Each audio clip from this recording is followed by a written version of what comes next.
This is the Christmas cast, right? So you could just start with little bells like sing, sing, sing, sing, sing, sing, sing. Yeah, I've got some of those somewhere. Little jingle bell. I'll do the whole troika. Great Prokofiev piece of music with the bells.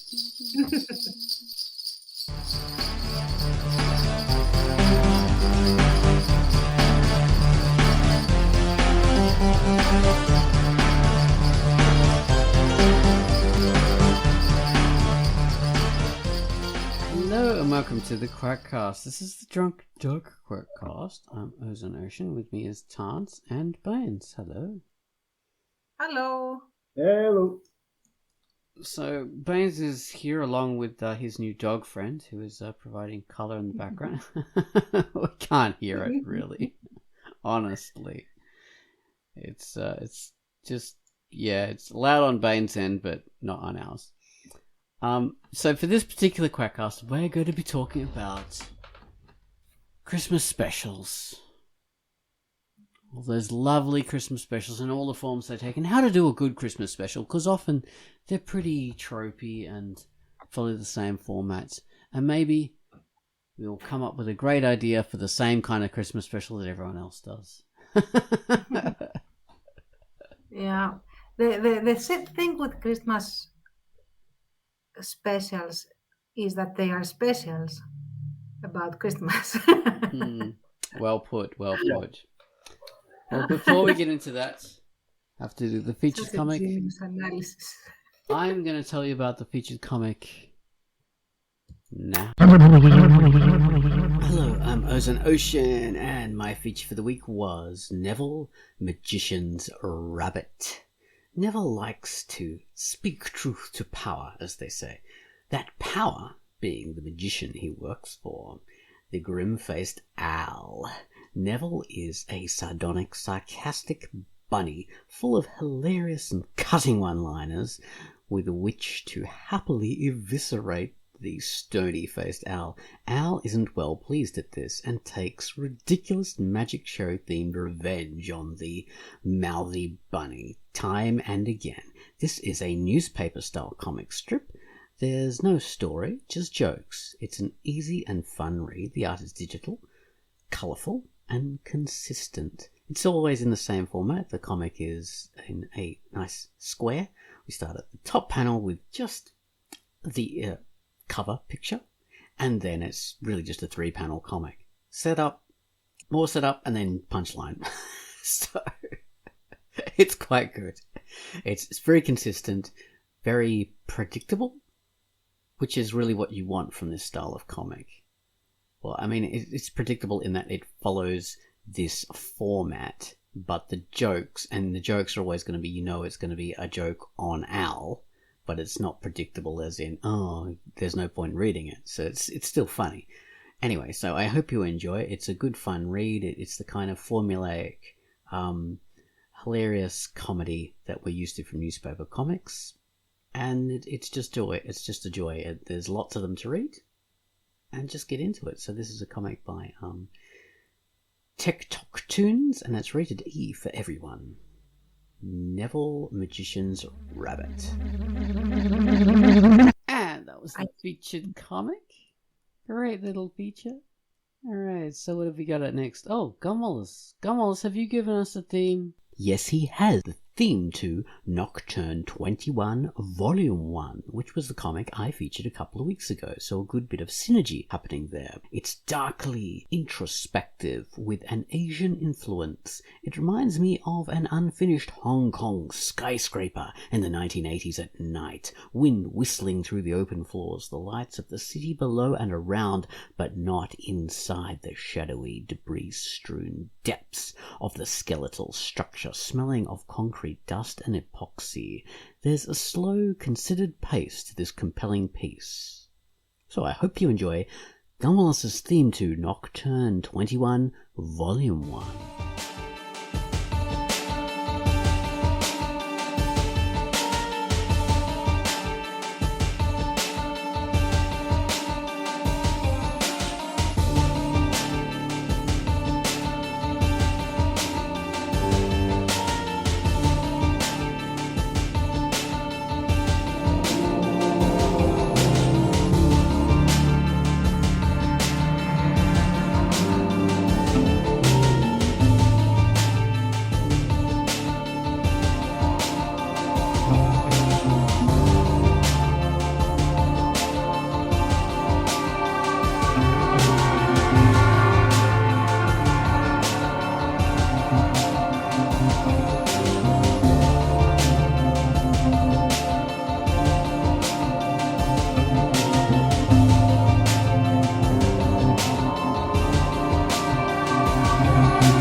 And that was the featured music. Gomos, thank you.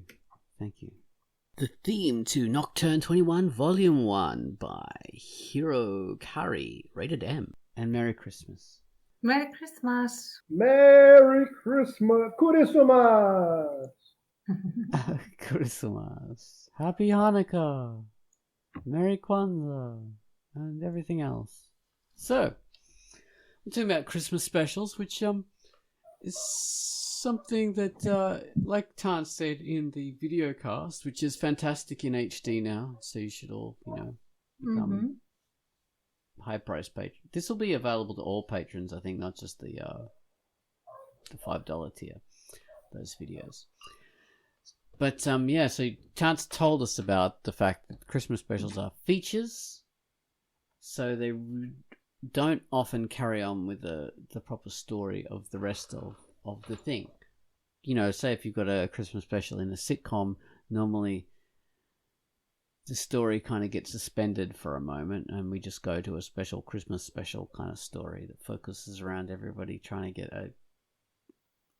a turkey cooked and it gets burnt, or it's still frozen from the night before and it won't thaw out, so they have to come up with alternative arrangements, blah blah blah. They find the meaning of love and friendship. Yeah. The problem with Christmas specials, and when I say a problem, they don't need to be problematic. It's just that they usually are, because either they are sort of shoved into a setting that is not conducive to Christmas, like Star Wars, and other like fantasy settings, or like settings where Christianity is not a thing. Yeah. So there's that. Or they basically need to create like a behavioral interaction with the characters that is almost out of character sometimes, because they need all to be together and be Christmassy, where the characters aren't necessarily that, or they have to be larger than life, quote unquote, in their traits and super formulaic, and that takes away from the experience. Yeah, it does, exactly. It's a bit of a non sequitur for everybody involved, generally. Although there's better versions and better attempts at it, and lamer attempts at it. Yeah, I mean, go on. I was just going to ask you, how would you approach the ultimate Christmas special? Well, it depends on what I would be writing it for, because, like, imagine, just to give you again like a stark example, if I was going to make a Christmas special for Without Moonlight, what would I do? Like, I mean, how would I sort of pause everything and have everyone stop and be under the Christmas tree, or worrying about the freaking turkey or whatever, assuming that, I mean, we didn't even have those customs in the 40s, but that aside, it would feel super alien, almost like a fever dream, like Potis has finally caught pneumonia and this is what he's dreaming of. That's not a bad idea. Yeah, that could stick, actually. I mean, the traditional version would be to have the Nazis and the Greeks come together in some kind of joint Christmas thing. It's like 1914, I guess. Yeah, exactly. But or you could go super dark, and then again, that is not really a Christmas special, even though it is Christmas themed. And I could do a Christmas special by what happened during these Christmas times, because we did have Christmas during the occupation, but what was happening during those times is something that I didn't really want to get into at any given time. So it would really bring everybody. It would not be festive. what I would say. So what do you do in those occasions? You don't really do a Christmas special, in my opinion. Like just leave it alone, or take it completely out of its reality, like a fever dream or whatever. But still, what would it offer to your IP? I guess, except a slot in primetime TV or something like that. Or an acknowledgement to it, just for Mm.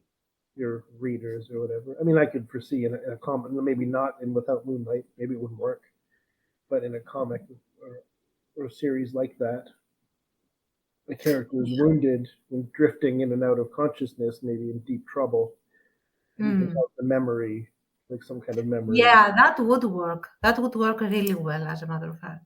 But see, it has to be basically completely woven into the reality of that particular setting. Um, Now But I'm intrigued. I yeah, cannot do it, and I don't have time for it. Oh my god. no, I mean, time is short. You don't have to do it. Do whatever you want. But in that kind of story, I can envision. Okay, the character survives and gets out of it and rejoins their group, and then you have some acknowledgement in like, what's Christmas now? Like with this real, Yeah, whether it's just yeah, a small scene or a small moment, that could be great. yeah, absolutely. But see, you wouldn't have the Hallmark style Christmas special, and that's how it would work, and it works really well. Uh, and yeah, it's not really what is done usually, but Hmm. I'm rambling, so please forgive me. Um, but again, even without moonlight, is within a world where Christmas exists. Yeah, that's So, true. Typical strangers as well. mhm. Yeah. But you brought up Hallmark stuff. In typical Strange, it happens on the 23rd of December. Of course it does. Yeah, but other than that, It's it's exactly the same. typically Yeah. strange. Yeah. Mhm. Let's talk about the Hallmark ones. So they have a particular formula that they make for their Christmas things. So if Pinky TA was going to be done as a Christmas special in a Hallmark version, Pinky would be getting tired of, the hustle bustle of being in the military and being a colonel or a major or whatever she happens to be at the time. And she'd move to a small town in rural Pinky Land Yes. just to have a bit of a cool down, just a bit of peace and quiet there. And she'll meet this rough and ready guy who's driving a pickup truck, a rusty old one, who also has a dog in the back It of it. would be Ace. Come on, it would be Ace, and he has Yeah. a dark past that he hides. Of course, and he would have grown a beard, and he will be wearing a flannel shirt. Yeah. And Pinky will go, "Oh God, this dick again. God, I hate him. I hate him. I hate him." Yeah. But they'll keep bumping into each other, Mhm. especially at the old bookshop in town for Mhm. some reason. And Pinky will decide to spend more time there, and she'll eventually buy that bookshop, and want to move to this small town, and she'll get in a relationship with Ace and his daughter. Of course. Because Yes. How could we forget? she will fall in love with his daughter, Mhm. and she'll tell those city types who are back in the main cities of Pinky Land to screw off and go away, because she loves the old rural town. And Before she does that, there will come the time when she realizes that Ace has been hiding his past from her, and she will have this scene where she accuses him of betrayal, and that he sold love to her to get to know corporate secrets, or I don't know, whatever. Because of course the his all is past lost moment. True. Yeah, and then she says that I never want to see you again, and then she decides to go back to Pinky Land City. Exactly. So how does he get her back from there? He doesn't let her go there. He he drives breakneck fast His and gets pickup truck. yeah, and His he pickup Mecca. and he With the also tray on he the also back. and he also asks his friend Sissy that runs the airport security to stall her to stall Pinky TA. um, The so bottomless that she waitresses who are at the local diner, he gets them to sit on her. yeah, and so that he can make it in time, uh, but he never makes it in time because he has a crash and he is taken to hospital. But Sissy is worried because she's his friend, his childhood platonic friend. And then she flies off the handle at Pinky, saying that he got hurt because of you and it's all your fault. And so Pinky goes back to see what's what. And that's how they get back together. At the bedside. Yeah, That's great. And instead of bringing like flowers, she brings in a Christmas tree and say, exactly. "I'm so happy to be spending Christmas with you." Oh my goodness, yes. The daughter comes in as well, and Cece, and it's everybody gets together and Yeah, hugs and around the just bed, and there are lots of um, Christmas stuff decorating the room for some reason, although it is in a hospital. And even the nurses are totally not overworked and very much into this whole romance thing.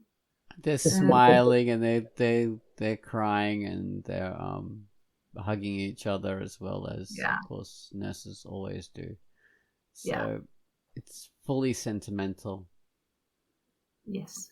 That's perfect. That's the Christmas special for the ages. Oh my goodness. Yeah, I mean, Hallmark is by the numbers, guilty pleasure, sugary Mm. sweetness, I You know what guess. you're gonna get, and that's what you want Hmm. every single time. Yeah, absolutely. And some of those were done actually quite well, and most of them are done very much like everyone is phoning it in, basically. But it's a guilty pleasure, and it's understandably successful. Uh, Yeah, for some reason they all follow the same pattern, though. I mean, with the big city girl and the small mhm. town guy. Yeah, yeah, because it's the ragged guy that knows how to wield an axe and has biceps or something like Yeah, he's that. got good arms. That guy. He's always got good shoulders Yeah, and a healthy beard, or yeah. at least a bit of a scruff. He needs some sort of facial hair. Not like her hoity-toity boyfriend in the city who's rude to her and doesn't really pay attention to her needs and takes her for granted. Screw Yeah, that guy. because of course it's an easy choice who is the guy for her in those movies. Like you just like she has this super a-hole boyfriend that she's blind to his abuse, although she's this power girl that does stuff.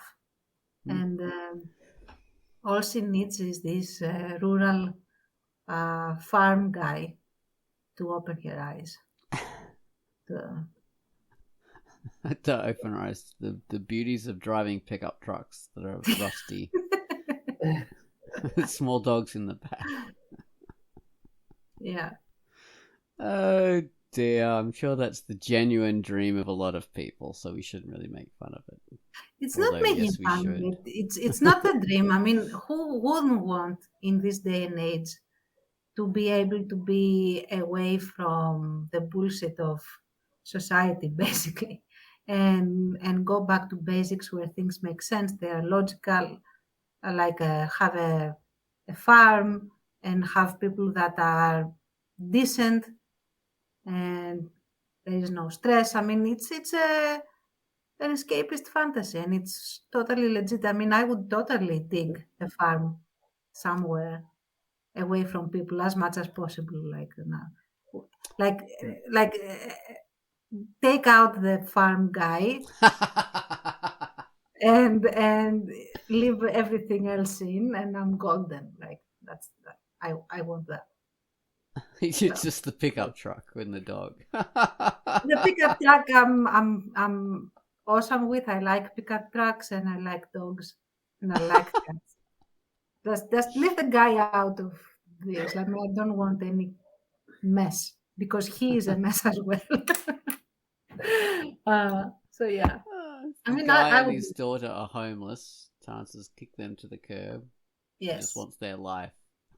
yeah, exactly. Like that would be an awesome Christmas horror story, by the way. Yeah, the big city girl comes and just goes, "Screw you! I want your life. Yeah, Take and I'm it going over." to just keep you in the basement and leave your way. Oh dear. So Merry what would be the Christmas. what would be the Bainesian one? I don't know, with typical stranger chatterbox or giant girl, little guy, cat girls. How would you do it, Baines? Oh, well, I think what makes it work is if you make it a legit episode of your story or chapter of your story or whatever with a kind of a Christmas backdrop. So Yeah. it's a good time to deal with emotions, even if they're long-standing ones, and you get a little bit of relief from whatever your relationship is with, you know, with Christmas or with the people around you that happens to be set at Christmas. Okay. Chatterbox, I could see doing something like that. Like they're they're somewhat solitary, at least as the story begins. My two main characters are relatively, somewhat alone, to some degree, anyway. Um, so I guess I would do something with that. Like I would have some kind of adventure or whatever the sort of norm of that comic is going to be. It's still a little bit too early to know for sure, but Mhm. I would, or it could be a break, and I would connect it to Christmas, but the characters would still be true to themselves and similar to how I do it in typical Strange. Like the Christmas thing would probably be an obstacle. How all the sitcoms do it. You have you're in cramped quarters with relatives or something, or you can't get where you want to. Maybe with typical Strange, I do it that way. Like they can't get where they need to go because of snow or something. So hey, we're stuck in the bar, whatever your show is. Yeah, and We're all stuck in the video store. Yeah. Or something. I would expect them to be snowed in the video store That's and Yeah, have to spend 2 days there. I think that would be the way to do it. Yeah, not Yeah. happening this year because the idea wasn't there till now. But Do yeah, it. I I'm would rooting for them. maybe do it next year. Yeah. that's a good trope. Yeah, being trapped in the place and there's a big snowstorm that's happened, big blizzard. I Mhm. think they did that in Superstore or whatever that show is Mm. with Mark Okay. McKinney. And then it's the whole thing of like, oh, I can't have the Christmas I wanted, but this is really what I Better than wanted, or this is great too, or something like that. You appreciate yeah, what yeah. you have, like that kind of message, Christmassy kind Power of friendship. Mhm. of. Yeah. The other thing I like I mean, I don't remember seeing it in many Christmas specials and I wouldn't say it's Christmas specials, but there are two themes I really like for Christmas. One is the slight horror to it that you can have, Oh yeah. and like not overly horror, like splatter stuff, but like a Christmas Carol type of horror, where you have the fear of death in it, inbuilt, because you get this existential reckoning as a result of the Christmas season. It takes a distance from materialism, and it's more like what are we celebrating, and where do we stand as humanity and stuff. I really like that,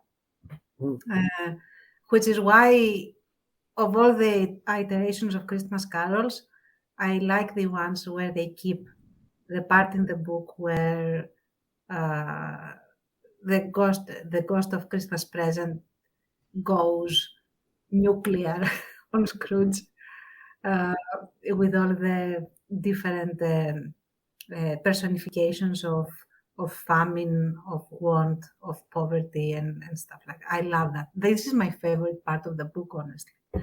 And the other thing I like is the Christmas that starts off really low, like everything is wrong, in the sense, not in a frivolous way. Like you have a person that is genuinely lonely or feeling the nasty side of Christmas, in the sense that I feel isolated from all of this. I feel completely alienated, and I cannot feel any sort of connection to anybody else. And then things happen, and they get this connection in unorthodox ways.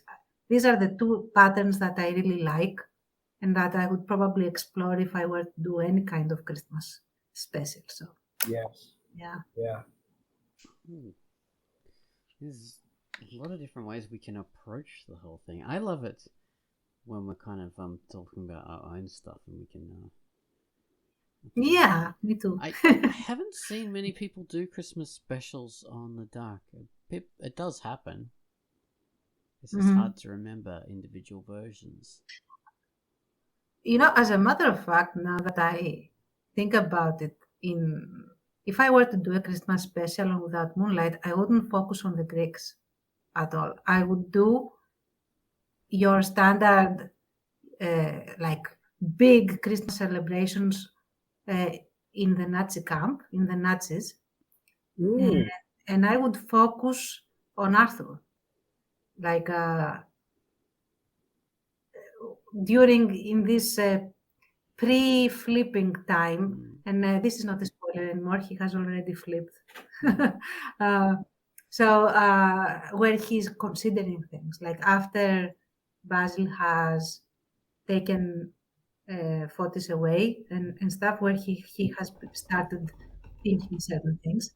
And I would have him start being connected to the whole Christmas thing, because he's a very symbolically oriented guy. He really likes all the symbols and connection to his community, blah, blah, blah. And then he starts getting this distance, and everything becomes weird for him. Like he cannot connect to it. And that's what I would explore as a Christmas special. The outsider. Yeah. Well, he's an insider, but he becomes an outsider, and he hates it. So that's something you don't normally see with Christmas specials.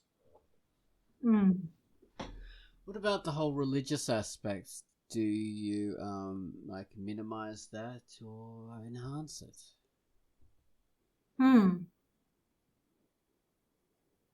Oh, me personally, what I would do? Well, Baines, you, each person. Well, I observe Christmas. I am an Orthodox Christian, and I actually do believe the whole package. So yeah, I cannot really separate Christmas from the religious aspect. I cannot. I can, but I don't want to. From the religious aspect, but not in like standing on ceremony. Not the whole. The church protocol is not very relevant for me. Right. But the ramifications of what Christmas means very much is, and the whole thing. Like, and for me, and I don't know if this is too relevant. I'll be very, very brief. But for me, Christmas is a bigger sacrifice that Jesus made than Easter, like than actually getting crucified, which is horrible to say. But if you conceive the fact, if you believe in this, you have this entity that is the Holy Trinity, that is Jesus, that exists in this different dimension, and he gets limited in these three dimensions. Basically, to have a very shitty time for 30 years or so, like everything sucks for 30 years, and he knows everything that is going to happen, and I mean, just give it like, imagine you agree to basically go through freaking purgatory or hell or whatever, compared to what you are and what you normally can do. Yeah. And stuff. I don't know if that makes sense.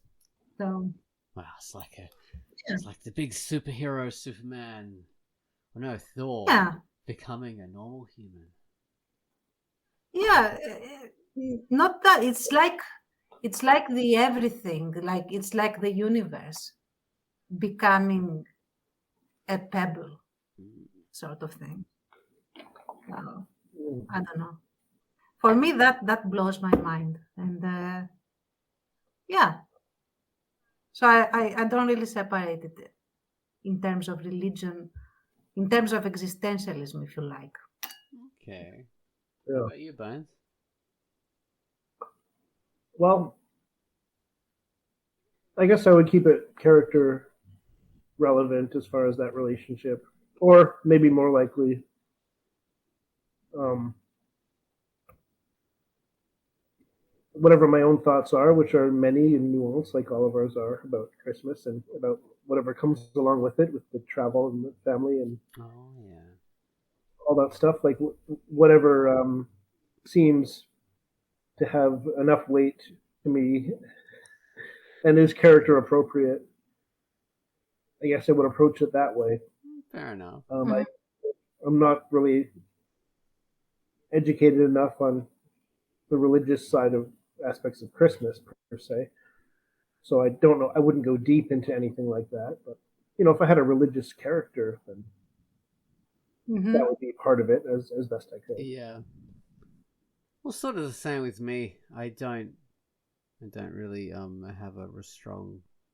I don't have any religious kind of thing about Christmas because the family was quite secular growing up, so we didn't go to church on that day. The closest we'd have is like Christmas carols and things like that, and maybe watching some sort of church Christmas carols on the television. So it was just the secular nature of the holiday we would celebrate. So that would be how I would approach it. The secularity of it, but it is just different cultures, isn't it? Really. I really enjoy the whole Father Christmas kind of aspect of it, and that's Oh yeah, none of us mentioned that because once in a while you do see a Santa figure appear in these Christmas specials. Yeah. Oh my God! Yeah. I remember a She-Hulk comic, a Christmas issue, when John Byrne did She-Hulk. He did a Christmas issue, and She-Hulk was being annoyed by this impish figure that apparently was Santa Claus. He kept dropping hints, and he had the visual, like obviously it was supposed to be him. And I don't remember the specifics of the story, but it was kind of comedic, and he was kind of, somewhat annoying, and had I don't know why he was there or whatever, but in the end of the story, he leaves on Christmas Eve, and on Christmas morning, she's been gifted, for helping him in some way, she's been gifted like a wish.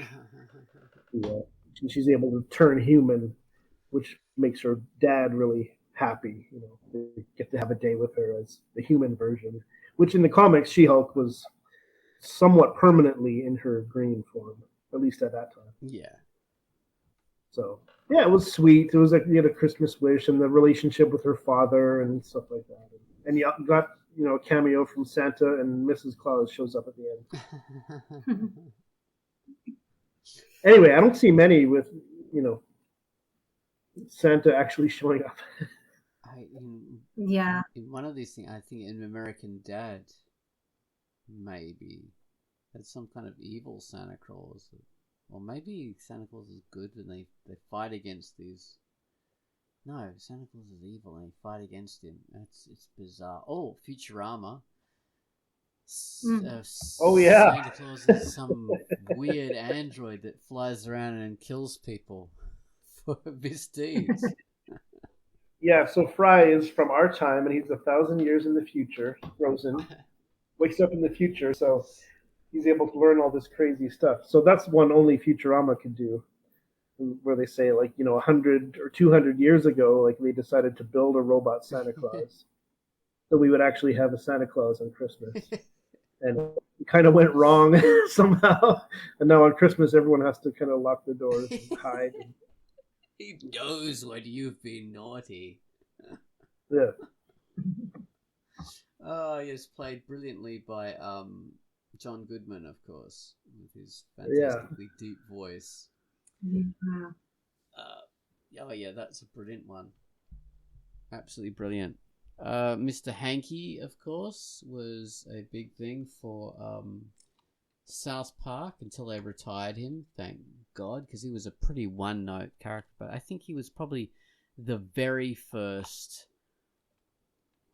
beginning of the whole South Park thing was Mr. Hankey. I think that was the very first thing they had ever done, because they thought it was, because there were a couple of very immature guys, Trey Parker and Matt Stone, very silly, immature, and they sort of be very funny to do this animation of a poo in a Santa hat who goes and gives people presents, and he's just called Mr. Hankey, and they thought that was hilarious. And so that would be part of the Christmas specials from then on. I think that was like they'd done this whole kind of animation, and it wasn't even for TV. They just sort of showed it around as a joke to people, but that became their show. And Mr. Hankey was like a staple of Christmas, and thank God they eventually retired him, because he was really, really one note. Kapoo that does Christmas. Initially, that's funny because it's just so silly and gross, but there's not much more to it than that. Yeah. It's like, I don't really keep up with South Park at all, but I know who Mr. Hankey is. Yeah, I've seen at least one of his appearances. Hi-de-ho, children. Yeah, I don't need to see much of that. Like, okay, I get it. But they do have a literal Jesus in that show as well, so they cover all the bases. Right. Yeah? All the bases. It's pretty interestingly done. Yeah, good old South Park. I'm surprised neither of you really got into that one. I liked it, but I didn't watch a ton. I don't really have access to it, though. I mean, so I can't really see it in the first place. Amazon Prime, that's all you need. Yeah. Give your hard-earned money to Bezos, the wealthiest man in the world. Yeah, I don't really want to though. It's better than Elon Musk. See, Elon Musk knows when you've been talking about him, and he'll ban you from everything. Oh, wow, yeah. Oh, no. Anyway. Let's do our Christmas special about Elon Musk. Oh, goodness me. He's a character. He's the type of guy who would get coal for Christmas and then first pretend that coal is the best gift ever. He will. Yeah, he pretend, and then he'll get his revenge on you for giving it to him after pretending it was the best thing ever. And then he would ban Santa Claus. And then probably he would make his sled explode if it was Tesla. Yes. Dear, he's such a pathetic fellow, isn't he? He really is. Mm. But Uh, super rich. I don't know. I mean, I'm waiting to see who is going to have the last laugh because he's so uh, large scale in the stuff that he does, money wise. I wouldn't be surprised if he triggered some kind of domino effect that ends up jump starting a new recession or something like that. Like I wouldn't be surprised. I wouldn't blink an eyelid. So Really? let's see. I don't know. I don't know. Even with his power, I don't think he can start a recession. Well, he cannot start a recession, but what he can start is a domino effect. That's what I'm worried about. It's possible, but I think the Russia conflict has really trumped that, unfortunately. But we're getting off. Domino effect. Yeah. Yeah. Well, Merry Christmas, everyone. There may be a recession. Anyway, that aside, and I mask aside and everything, what do you all think of Santa as the main figure of Christmas that some people say that it has become? I'm not saying it has become the main figure of Christmas. I'm just saying, how do you like Santa as a Christmas figure?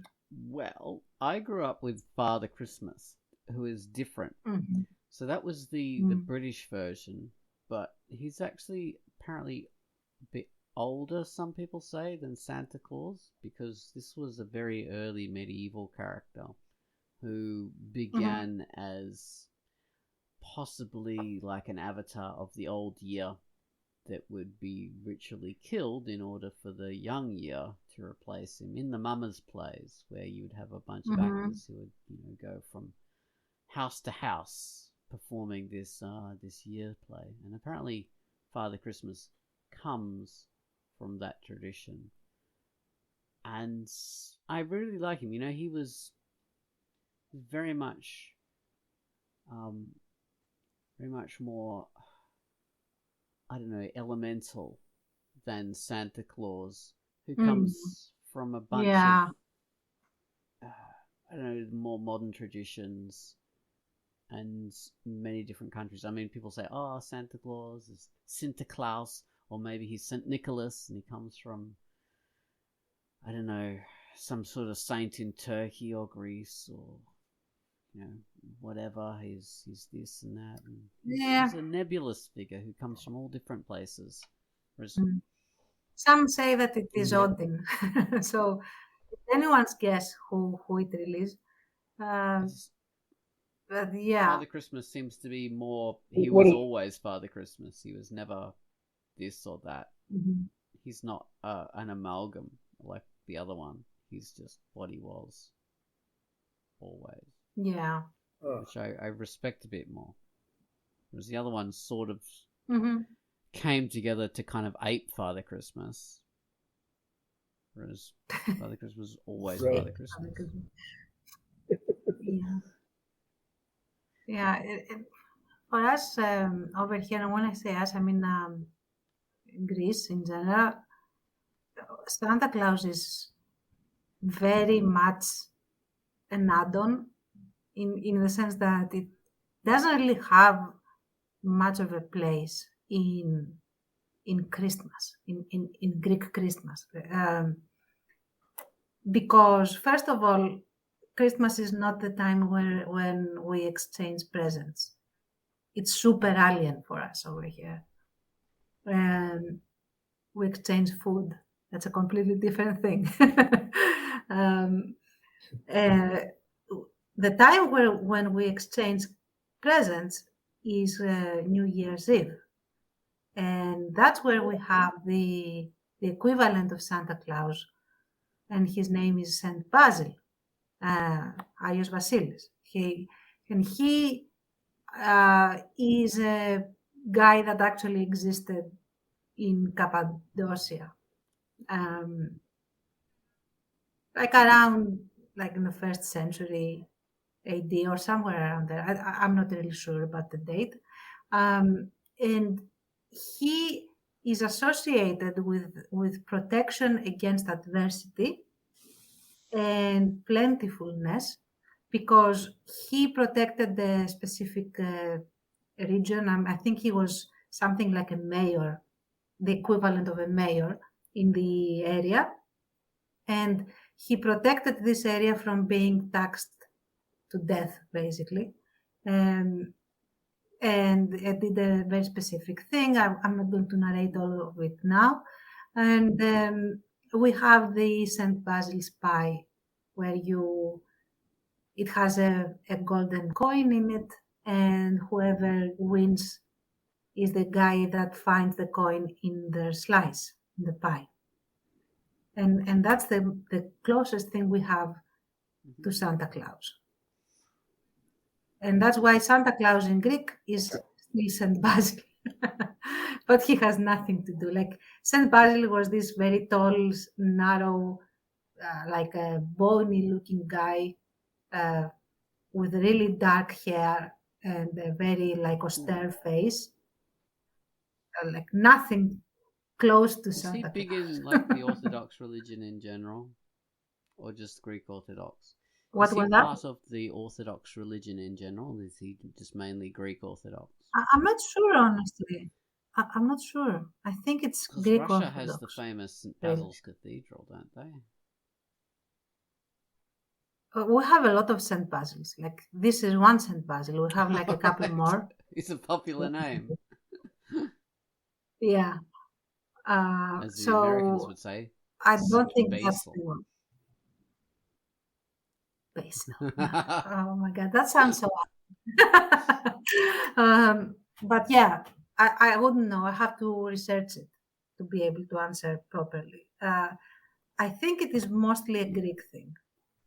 All right. What about you, Baines, and your relationship with Santa Claus?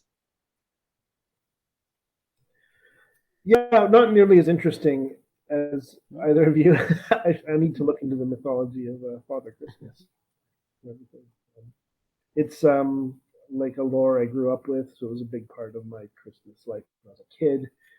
The Santa Claus version, kind of popular version. I remember being revealed the truth. Oh. It was very traumatizing. I was 15. Oh my God. No, I was. No, you were 30, Baines. Oh my God, I almost bought into that. True confession, I don't remember how old I was exactly, but I think my brother and I were a little bit older than most kids when they stopped believing. We were fanciful young lads. But yeah, I mean, I like it, and it has a powerful place in my memory. But and I've liked some of it, like some of the fiction with that character is neat. The lore kind of falls apart though when you try to do fiction with it. I think it kind of it doesn't really hang together. It's like, well, why do kids believe, adults don't believe, but he actually is real, and he does bring presents? It's like it kind of doesn't. It just all falls apart. Yeah, if you ask a few questions. Yeah, if you probe even a little bit, yeah. So as a surface level, it's fun. I like the iconography and the elves and the reindeer and the magic and stuff. It's fun, but it's a bit too much to it, isn't it? Yeah. People just added and added and added Yeah. to it, and it's top heavy. I remember I must have been around 6 or 7 years old, and we never really did the, Santa Claus brought you the presents. But some relatives, like more distant relatives, came, and they were very much into the whole Santa Claus thing. And I was so confused, like, who is this Santa Claus guy? And my mom took me aside and she said, no, it's your aunt and uncle that brought the presents, but we pretend it's Santa Claus. Okay, do this for Yeah. Which was really weird. And I said, oh, okay. So who do I say thank you too. Exactly. Yeah. Practical questions now. Yeah. Well, I remember our Icelandic friends telling us they have what's called the Yule Lads, which I just find hilarious. The Mm. name. Oh yeah. Play terrible practical jokes on you Right. Oh, yeah. and mess up your house for some reason. Mm-hmm. Yeah. That's I've the heard of horror that part too. of Christmas. Oh, Yeah, we have Okay. the goblins oh, that do that really? as Goblins? well. Yeah. Yeah, we have goblins that they are supposed to be under the earth for the entire year, and they are showing away the tree of life. But in the last, in the eve of Christmas, I think, or in the last week of leading up to Christmas, something like that, they have almost shown away the entire tree, so the world is about to end. But they are tired, so they say, okay, we can go up for one last time and enjoy ourselves. And this means that they go to the surface and they mess up your stuff. They tear up, like they toss your food away. They tear up your clothes, blah blah. And by the time they go back down, because Christmas happens and the angels come down to earth and stuff, the tree of life has been Damn reborn. it! So they have to start. My house is spoiled again. Yeah. And this goes on for forever. Of course it Yeah. does. They never learn. Those foolish goblins. Well, if we had Pitface on, Yeah. she'd be regaling us with great stories about Krampus. This big Yeah. goat man who has a basket on his back Yeah, and man. stuffs bad children into it. Oh my God. That's also horror. Yeah. And Christmas apparently horror. it's really Definitely. That's something I never heard of that until I was an adult. same. People Hmm. always say, "Oh, this Me is a neither, really yeah. old traditional thing." You think, not in any traditional culture I've been part of until my Yeah. like adult life.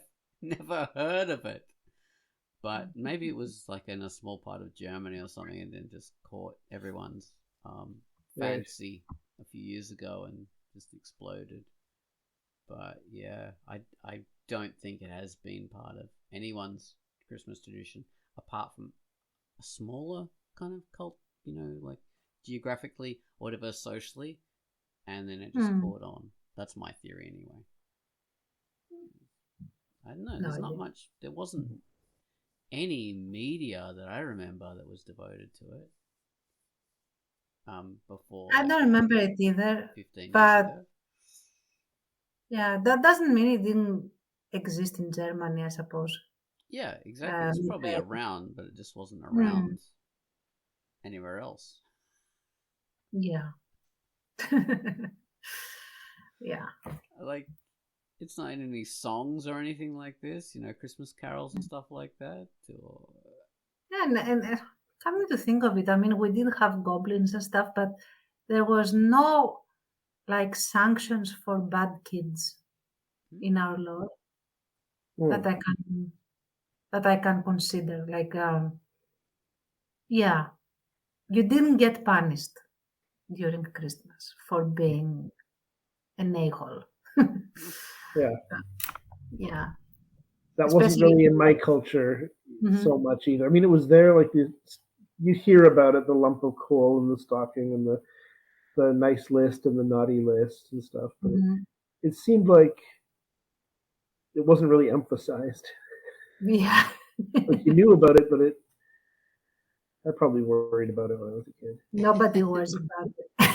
Yeah, yeah, exactly. I was interested to, like, when I heard about the whole coal thing, to actually, what would you do with coal? Why would coal be a thing? Because, of course, like I'm in Australia, Christmas is in summer, and no one has ever had heating with coal. So coal is an alien thing. I mean, they mined it to use in power stations, but normal people don't ever come in contact with coal ever. So Yeah. what was this coal stuff? And why would you give it to someone? It sounded rather fascinating to me. Wow, lump of anthracite. This is cool. What a great present. I want this. Yeah, so that was a very strange thing to me. Mm-hmm. Of course, being in Australia gives us a different perspective because a lot of the media that we get is always, about there's a blizzard, everyone's snowed in, White Christmas, and we think that we have no experience. That just doesn't happen in this part of the world because it's summer, so it's just really weird. And all the imagery you have is, Christmas clothes, Christmas clothes. I mean, warm clothes, winter clothes, and stuff. Exactly, people wearing mittens. That's a huge part of the iconography. Furry hats. And yeah, you can't really do that in summer unless you just sweat your life away. Yeah. Heat exhaustion. Yeah, Christmas. We have to do all our cooking, and be careful not to heat up the house. Yeah. You have great roasts cooking and stuff like that, and you want to keep it from making the house too hot and having a horrible sweaty Christmas. And then Christmas Day is often you'd go down to the beach or something like that and have a swim, and that's your traditional Christmas. Yeah, so it's a very very different thing. Not really reflected in any of the Christmas stories. No. Yeah, and I would actually want it reflected. That's such a different experience. Perhaps it's time to write an Australian Christmas story. I mean, there have been a few. There's not that many. But yeah, more should come. Yes. No one wearing mittens or bobble hats. Mm-hmm. Getting their Hot tongues. bikinis everywhere. What's that? Hot bikinis everywhere. Yes, exactly. Everyone in bikinis, including Father Christmas and Santa Claus, together for the first time ever. Two big fat fellows. And you think Brazil would have a similar experience too? Countries like that. South Africa, Zimbabwe. I'm sure they do Christmas in their own way. So you never hear about Christmas stories in those countries. I mean, who can remember any Christmas stories from Brazil? I can't. Or Argentina. Honestly, I can't. Something like that. Yeah. But I've seen more Christmas stories from China than from Japan than I've seen. Japan has some really great Christmas stories, anime ones. Because even though they're not Christian, that doesn't matter. They celebrate the cultural aspect of it, which is really cool, I find. So yeah, international Christmas stories. Where do they go? Yeah, we want them. I've even seen a lot more Jewish stories from the period. Of course, they're not Christmas; they're Hanukkah, but still, that's quite interesting in its own right. Yeah, absolutely. So, Merry Christmas, everybody. Our Crackcast is ending in a couple of minutes. And we hope you enjoy yourselves,